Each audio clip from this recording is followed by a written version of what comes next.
இந்நாட்டில் வாழுகின்ற எல்லா தமிழ் நெஞ்சங்களுக்கும் எனது மனமார்ந்த வாழ்த்துக்களையும் வணக்கத்தையும் தெரிவித்துக் கொள்கின்றேன்.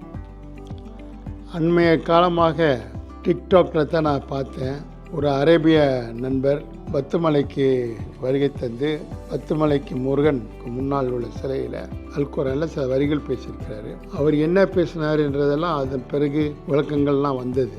இந்த கோயில் பத்துமலை திருத்தலம் உங்கள் அனைவருக்கும் தெரியும். இது பத்துமலை திருத்தலம் மாத்திரம் அல்ல, இது ஒரு சுற்றுலாத்துறை சேர்ந்த ஒரு பெரிய கோயில். இந்த இடத்துல பல்லாயிரக்கணக்கான மக்கள் ஒவ்வொரு நாளும் இங்கே வருகின்றார்கள். பல இனத்தைச் சேர்ந்தவர் வருகின்றார்கள்.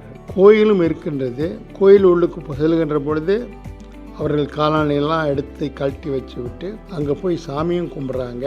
அவர்கள் வணங்கி விட்டு திரும்புகின்றாங்க. அதில் ஒரு சிலர் என்ன நினைக்கின்றார்களோ தெரியல. வெளியே வந்த பிறகு ஒருத்தர் நல்ல ஜனங்கள் கோயிலுக்கு உள்ளுக்கு இல்லை, கோயில் உள்ளுக்குள்ள நடைபெறுவதற்கு நாங்கள் எந்த வகையிலும் எதுவும் நடவடிக்கை எடுப்போம், நடைபெறாது. ஆனால் கோயில் வளாகம் என்பது ஒரு பெரிய வளாகம், ஒரு 16 ஏக்கர் நிலத்தில் இருக்குது. ஒருத்தர் அதை பற்றி சொன்ன பிறகு நாங்கள் யாரும் கண்மூடித்தனமாகவோ மௌனமாகவோ இல்லை. தேவஸ்தான நிர்வாகம் அந்த காணொளி காட்சியை எடுத்து சென்று கோம்பாக் பாருங்கள், இதான் கோம்பாக். நாங்கள் செஞ்ச ரிப்போர்ட்டு நாங்கள் என்றைக்கும் ரிப்போர்ட் பண்ணிட்டோம். அது மாத்திரமல்ல, சம்பந்தப்பட்ட இடங்களுக்கெல்லாம் நாங்கள் தெரிவிச்சிட்டோம். ரிப்போர்ட் பண்ணுகின்ற நேரத்தில் கூட அந்த கோம்பாக் நிலையத்தில் சொன்னார்கள், இது வரைக்கும் யாரும் ரிப்போர்ட் பண்ணல, ஆனால் நாங்கள் நடவடிக்கை எடுக்கிறோன்னு சொல்லி அவர்களும் சொன்னார்கள். இதே பெரிய அளவில் போய் இது ஊடகங்கள் வழியாக நாங்களும் சொல்ல வேண்டிய இடத்துக்கெல்லாம் சொல்லிட்டு ஒரு மௌனமாக காரியத்தை சாதிக்க வேண்டும் என்ற நோக்கத்தோடு நாங்கள் சாதித்து அதில் வெற்றியும் பெற்றோம். ஆனால் ஒரு சிலர் இந்த ஆடியோவில் அவர்களுக்கு வாய்க்கு வந்தபடிலாம் பேசுகிறாங்க. இந்து சங்கம் என்ன செஞ்சிச்சு, அவனுங்க என்ன செஞ்சாங்க, கோயில் என்ன செஞ்சிச்சு, இதெல்லாம் எதுங்க எங்களுக்கு தெரியாதா? இது ஏன் மற்றவர்கள் கொண்டு இதில் இணைக்கிறீங்க? இருப்பினும் இந்து சங்கம்லாம் எங்களை கேட்டாங்க, நான் அவங்கள்ட்ட விலைக்கு சொன்னேன். அதுக்காண்டி இயக்கங்களை தாறுமாறாவோ தரக்குறாவோ பேசுவதை தயவு செய்து நிறுத்திக்கங்க. நீங்கள் ரிப்போர்ட் பண்ண போனீங்கன்னா அது சென்டூரில் போய் ரிப்போர்ட் பண்ண போயிருக்கீங்க, அதை நாங்கள் ரிப்போர்ட் பண்ண போகிறோம் அப்படின்னு சொல்லி நீங்கள் படம் முடிச்சு காமிக்கிறீங்க.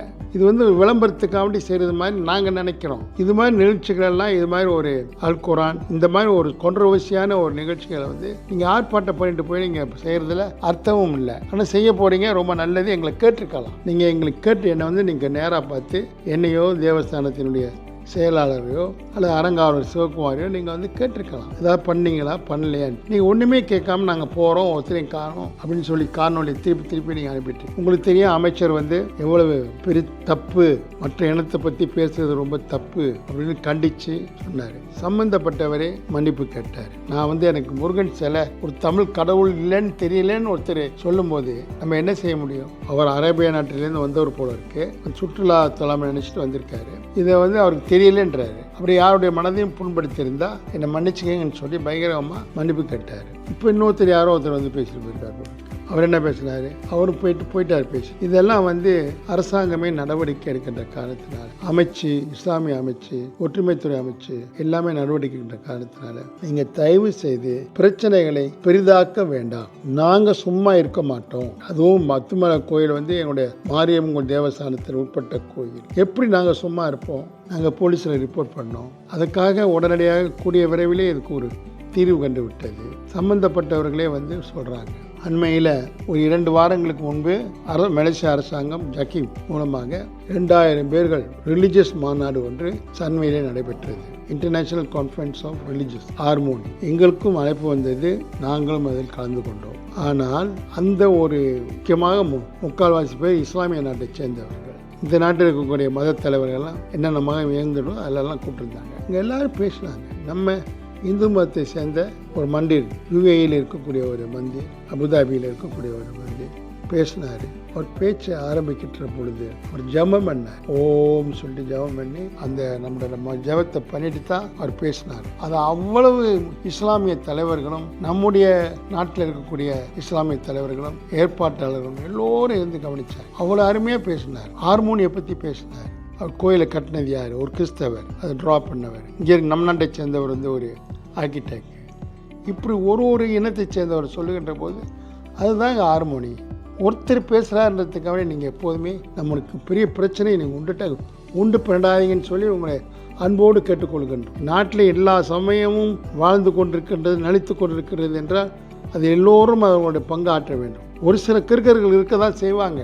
அதெல்லாம் நீங்கள் பெருசுப்படுத்தி அதை நாங்கள் தான் சாம்பியன் காட்டுறதுனால நமக்கு தான் அது பிரச்சனையாக வருன்றதை நீங்கள் யாரும் மறந்துடாதீங்க. ஆனால் தீங்கொன்று சமயத்துக்கு ஏற்படுகிறது என்றால் அதை ஸ்ரீ மகாமாரியம்மன் தேவஸ்தானம் பார்த்து கொண்டிருக்காது. நிச்சயமாக நடவடிக்கை எடுத்துரும். இவங்க செய்யலை, செஞ்சது ஏன் காட்டல, இதை கொண்டு வைரலாக்க சொல்கிறாங்க. ஒருத்தர் கேட்குறாரு, என்னுடைய மகிமா குரூப்பை சேர்ந்தவர், இது எல்லாத்துக்கும் வைரலாக்குங்க. இது எதுக்கு வைரலாக்கணும்?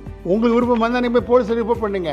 எல்லாரும் போய் ரிப்போர்ட் பண்ணுங்க. நான் ஏனான்னு சொல்லலை. ஆர்ப்பாட்டம் பண்ணாமல் ரிப்போர்ட் பண்ணுங்க. ரிப்போர்ட் பண்ணி அந்த காப்பியான எங்கள்கிட்ட அனுப்புங்க. நாங்கள் நிச்சயமாக பண்ணிவிடுவோம். நாங்கள் என்ன நடவடிக்கை வேணாலும் எடுப்போம். ஏன் சட்ட நடவடிக்கை எடுக்க வேண்டுமானாலும் கூட நாங்கள் தயாராக இருப்போம். கெர்லிங் பிரச்சனை வந்த பொழுது நாங்கள் தான் நடவடிக்கை எடுத்தோம். அதுக்கு நாங்கள் தான் பணம் கொடுத்தோம். நாங்கள் தான் வக்கீலை நியமித்தோம். வேறு யாரும் இல்லை. சமயத்துக்குன்னு ஒன்று ஒன்றா விட்டுட்டு வந்துட மாட்டோம். பின் வாங்க மாட்டோம். பரிசீலித்து பார்த்து எது நல்லதோ அதை செய்வோம். இது ஒரு சுற்றுலா தலம். இங்கேருந்து பாருங்கள், 2000 5000 பேர் வராங்க. யார் யார் வந்து சாமி கும்பிட்றாங்கன்னு பாருங்கள். மற்ற இனத்தவர்கள் வந்து சாமி கும்பிட்டு போகிறாங்க. நம்ம அதெல்லாம் இப்போ பெருசுப்படுத்திட்டு இருக்கக்கூடாது. அது அவரோட விருப்பம். சம்மந்தப்பட்டவரே மன்னிப்பு கேட்டால் அந்த பிரச்சனை முடிச்சிடணும். திருப்பி அதையே நீங்கள் போட்டுட்டே இருந்தீங்கன்னா அது வந்து நல்லாவும் இருக்காது. ஏன் நாங்கள் விளக்கம் கொடுக்கல அப்படின்னு சொன்னாலும் தப்பு இல்லை. அடுத்து ஒரு நிகழ்ச்சி நடந்தது, இந்த நடிகை ஐஸ்வர்யாவுடைய நிகழ்ச்சி. அதில் இப்போ காவடி எடுத்து அந்த சட்டையை போட்டு போனேன் அப்படின்னு ஒருத்தர் சொல்லியிருக்காரு. எங்கள் தேவஸ்தானத்தினுடைய அரங்காவலர் அது உடனே பதில் கொடுத்துட்டாரு. இதெல்லாம் முடிச்சிருங்க. இதுமாதிரி யாரும் வந்து சட்டையை போட்டுக்கிட்டு காவடி எடுத்துகிட்டு 10 மலை உள்ளுக்கு வர முடியாது. எழுதுறவன் கிறுக்கனாக தான் எழுதிட்டு போகிறாங்க. ஒருத்தர் எழுதிட்டான்றதுக்கான சண்டை போட்டுருக்கிறதா? எங்கள் முன்னுக்கு நாங்கள் இருக்கும்போது அவன் அல்லாவை பற்றி பேசினா கூப்பிட்டு இப்படிலாம் பேசாதப்பான்னு போக சொல்லியிருப்போம். இது வந்து அங்கே வெளியே நடக்குது. யார் தான் வரா, யார் தான் போகிறான்னு தெரியாது. ஒரு தேவஸ்தானத்தில் ஒவ்வொரு சுற்றுலாத்துறை பயணிக்கோ அல்லது ஒவ்வொரு பக்தர்களுக்கோ ஒரு காட் போட்டுட்ருக்க முடியாதுங்க.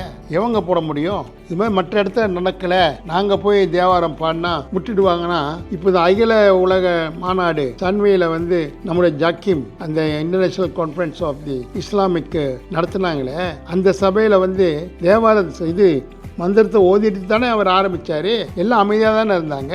எல்லாரும் அவரோட பேச்சை கை தட்டினாங்களே. கேள்வி கேட்கலாம்.